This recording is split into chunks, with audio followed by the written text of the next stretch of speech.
I had all this stuff. I had all these experiences, and that helped me get me in the door. And I was able to work for a season with them. And so then my term ended like that January. It was actually right after my birthday because I remember I went to D.C. for Obama's first inauguration, froze my butt off, then came back to Jersey. And or like right before that, I can't remember the timeline, but I got the call from like my manager that like my term was ended, and I'm like, dang, I can't get to the Super Bowl. Like the Super Bowl 2 weeks from now, y'all like, I was like, and it was just like, yo, it's done. I'm just like, dang, and that's really how the business can be. And so I was done. I remember my last day was like January 23rd, and I was eligible for unemployment, so I was doing that. I was looking for work and stuff too.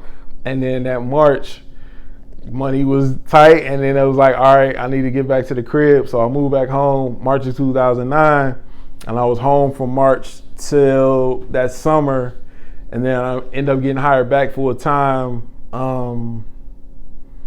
It was June 2009, and I moved back full time to South Jersey then. So what was the reason for them letting you go? Well, it was a temporary position. It was only a seasonal position. So it was from, August, September to maybe up to the Super Bowl, but ended right before it. So it wasn't a full-time gig at that point. I did end up getting hired back full-time, but at the time it was a freelance seasonal position. Oh, okay. Yeah. So it wasn't like anything. I mean, it wasn't anything other than it being temporary. Yeah, it was just temporary. It was temporary. You worked in Jersey. Yeah, I was in Jersey. NFL Films? Yep, NFL Films, right in Philly backyard, like 20 minutes from the Philadelphia city line, in the burbs of Mount Laurel, New Jersey. So I was there up until a couple years ago, actually, and it was really cool. I got a chance to get a chance to meet Steve Sabol was a dream, because like I remember watching NFL Films Presents. I remember watching the game recaps and everything, follies and under the helmet and all that stuff as a kid with my pops and everything. So to get a chance to meet a guy that brought such joy and to help bond me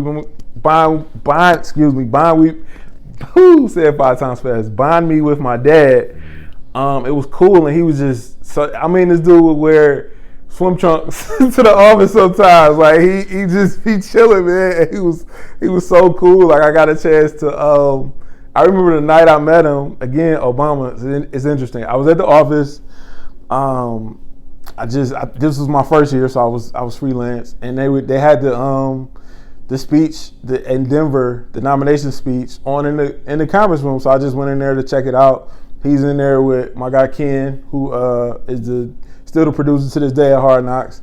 And I get a chance to shake Stable's hand, and it was a trip. Once I told him I went to FAMU, he starts rattling off the names of all these like rattlers. So he talks about Bullet Bob Hayes, he talks about Willie Gallimore, he talks about Ken Riley, and he just named Nate Newton, like all these greats that played at FAM, and it's tripping me out because I'm like, dang, Willie Gallimore. I'm like, Gallimore Lanes. Like I knew like the bowling alley was named after him, but I didn't know like, hey, this dude used to play for the Chicago Bears back in the day, and just stuff like that. And it was just like, man, like it was really dope, for him to have that insight and to already have that loaded, as I'm meeting him for the first time. His stuff. Yeah, he did. Like, and it's it's something that's been they one of the taglines is like keepers of the flame, and it's like this is who keeps the historical documents of the league, and it's been,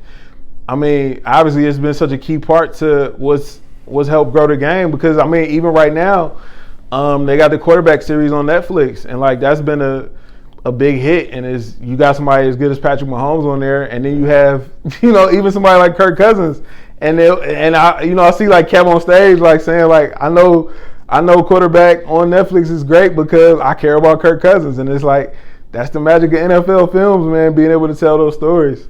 Yeah. So you officially became a part of NFL Films in 2010? 2009. 2009, yep. And then I was there till 2021. That's when I got laid off.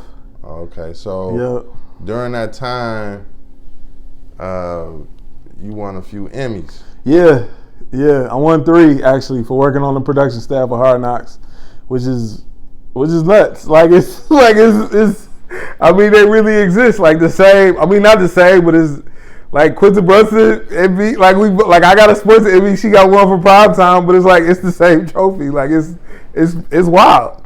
So I don't know. You're the only person I know that ever had it that has an Emmy. And so does everybody that produces gets an Emmy? Yeah. So and that's the thing. I didn't realize that they. I mean, I guess I should have known this, but like they do have to pay for them. So it's like they have a list of however many, and then they order these amounts. So like I know the full-time production staff, and probably the freelance too, because like it's people that like really contribute and everything, and they just don't have the title or whatever. But yeah, I don't know how they determine what it is, but like yeah, they order X number of trophies for the department, and yeah, so I think we get them. I feel like the camera crew has to because they're such a key part of it and the sound and everything, but I'm not sure.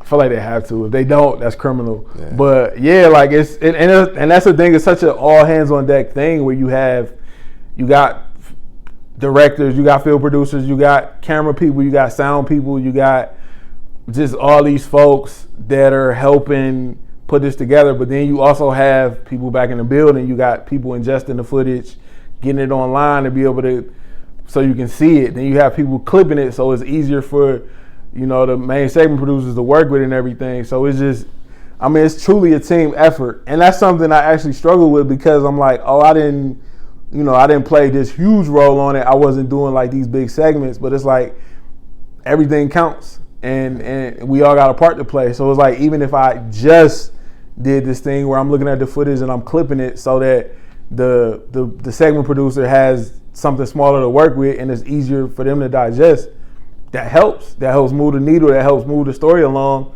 and there's something to be said for that. So it took me a while to be able to kind of embrace it, but it's just like, yeah, man, like you was on the team. Like if it's a football team and it's the first man, or if it's the 53 man, he's still a part of the team. So it's like, you get a ring, like, and it's yeah, absolutely, yeah. So it's like, all right, well, yeah, like I was part of a winning team, and I did my part to help contribute. And Hard Knocks, what teams were you all filming during that time? Yep. So as far as the ones that won Emmys, it was the Jets, the Bengals, and the Bucks, I believe.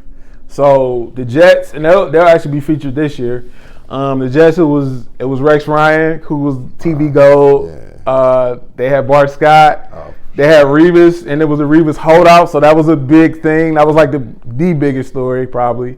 And then they had like Sanchez, and so they had these cast. LaDainian Tomlinson had come over, Jason Taylor. So they had these cast of characters. They had these like key vets, and then you had this star cornerback that's holding out, and you got this head coach that's a character, and so.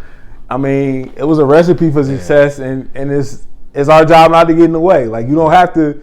Sometimes you gotta, put some tricks, or you gotta cut something up or make it prettier than what it is. And sometimes you just gotta get out the way. And it's like, if it's Rex Ryan, you get out the way. You just show the speech. Just let him talk. Yeah, just let him do the chop. Like do the eat a snack speech. Like it's something that still gets played, and it's so. I mean, it's funny and it's like, oh man, this dude's interesting. He's having a good time. It's like and to this day, like I feel like if they know, maybe people know him from ESPN or his work on TV and stuff, but I feel like people that have any familiarity with him probably know him from that run on the series as well. Yeah. Yeah. The nines.